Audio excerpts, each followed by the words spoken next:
Assalamualaikum warahmatullahi wabarakatuh. Saya Nafa Putriana dari kelas 10C ingin menjelaskan tentang prinsip pendekatan dan konsep geografi. Prinsip-prinsip geografi. Prinsip geografi merupakan fondasi untuk menganalisis dan mengungkap fenomena geografis di permukaan bumi. A. Prinsip persebaran. Prinsip persebaran merupakan suatu gejala dan fenomena yang tersebar secara tidak merata dan tidak sama di permukaan bumi. Gejala atau fenomena tersebut dapat berupa fenomena fisik maupun fenomena sosial. Contohnya, persebaran flora dan fauna di Indonesia, persebaran potensi air, dan persebaran penduduk transmigran di Indonesia. B. Prinsip interrelasi. Prinsip interrelasi merupakan hubungan yang saling terkait antara gejala yang satu dengan gejala geografi yang lain di dalam satu ruang. Hubungan yang saling terkait ini bisa terjadi antara fenomena fisik dan fenomena sosial. Contohnya, fenomena banjir yang terjadi akibat penebangan hutan pada wilayah hulu, pemanasan global ketika suhu meningkat tajam karena efektif rumah kaca yang terjadi bukan semata fenomena alam. Tsunami di suatu wilayah setelah ada gempa laut. C. Prinsip deskripsi. Prinsip deskripsi merupakan memberikan penjelasan yang lebih mendalam tentang karakteristik yang spesifik pada setiap gejala geografi, baik yang berhubungan dengan fakta spesial maupun hasil interaksi antara gejala geografi. Contohnya, korban jiwa dari gempa tersebut berjumlah 100 orang atau kuantitatif. Penemuan teknologi berupa peta. Mayoritas migran terdiri dari kaum buruh dan kelas bawah. D. Prinsip korologi. Prinsip korologi menjelaskan fakta fenomena geografis. Fakta dilihat dari persebaran, keterkaitan, dan interaksinya dalam suatu wilayah atau ruang.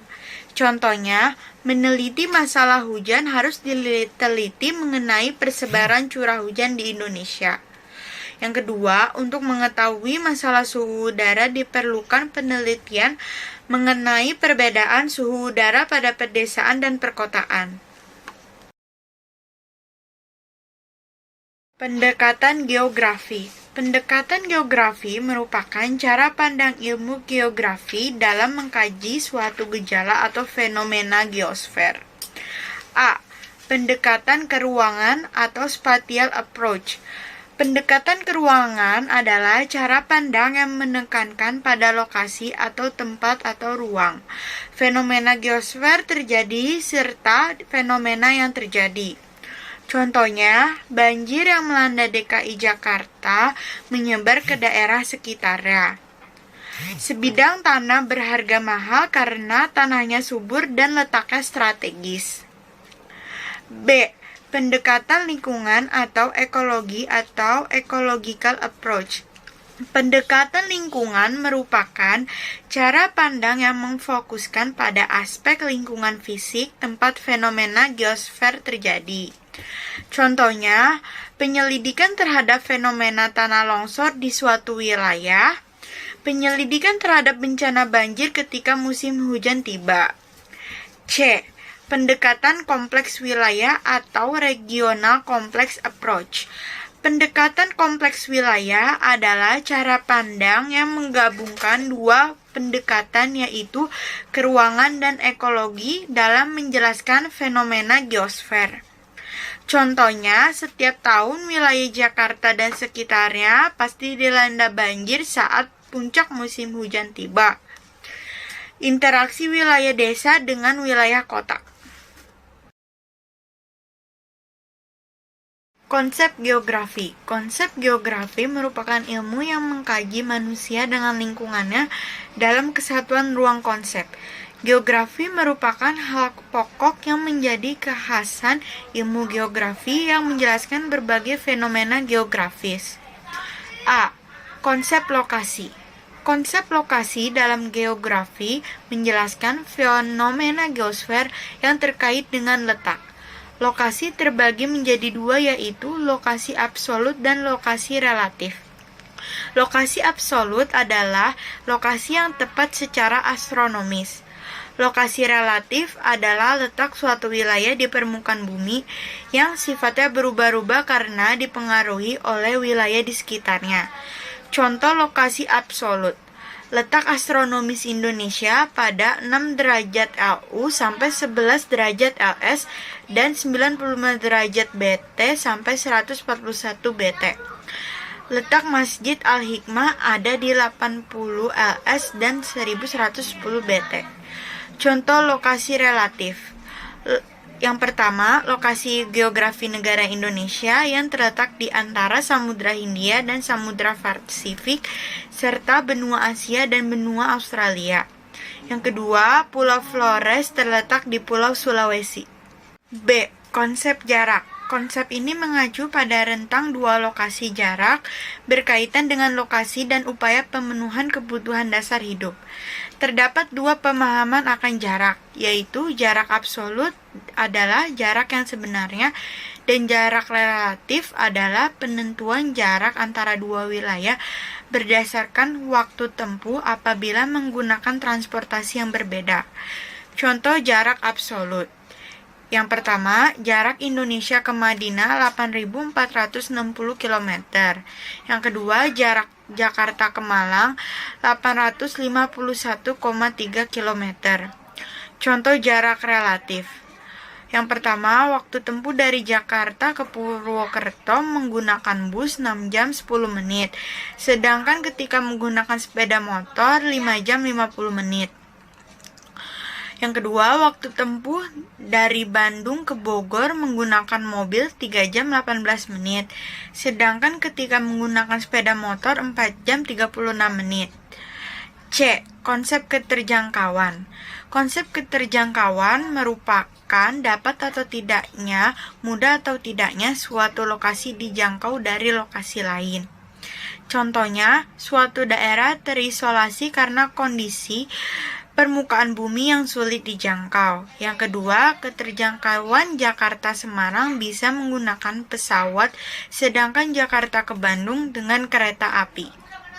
D. Konsep pola. Konsep pola artinya berkaitan dengan persebaran fenomena di permukaan bumi, baik fenomena yang alami maupun fenomena sosial budaya. Contohnya, pola sungai terkait dengan struktur geologi dan jenis bebatuan. Yang kedua, pola pemukiman penduduk di wilayah pesisir memanjang mengikuti alur garis pantai. E. Konsep morfologi. Konsep morfologi pada gambaran dan bentuk suatu tempat di permukaan bumi akibat kekuatan engenik dan eksogenik. Contohnya, bentuk lahan akan terkait dengan erosi dan pengendapan penggunaan lahan, ketebalan lapisan tanah, dan ketersediaan air. Yang kedua, dataran rendah di sepanjang kawasan pantai utara di Jawa didominasi oleh kondisi pendangkalan dan erosi daerah aliran sungai akibat proses sedimentasi. F. Konsep aglomerasi atau pengelompokan. Konsep ini mengacu pada kondisi persebaran dan pengelompokan suatu wilayah yang relatif memusat dan saling menguntungkan. Contohnya, daerah industri menunjukkan adanya pemusatan dan pengelompokan kawasan industri. Yang kedua, keberadaan kota Tangerang sebagai kawasan industri yang diisi dengan ribuan pabrik. G. Konsep nilai guna merupakan fenomena geografis atau sumber daya alam di permukaan bumi yang saling berhubungan antar wilayah.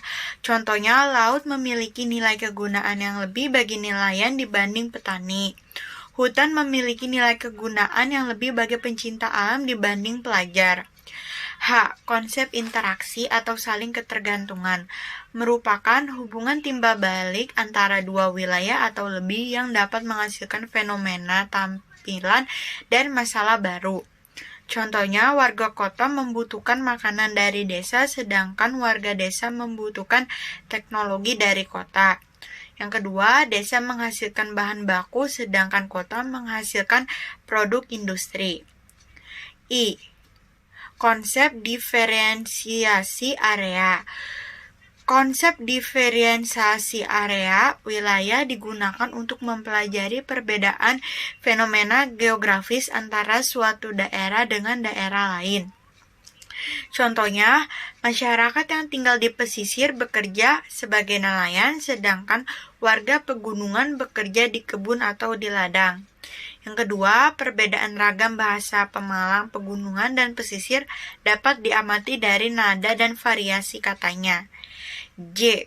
Konsep keterkaitan antar ruang.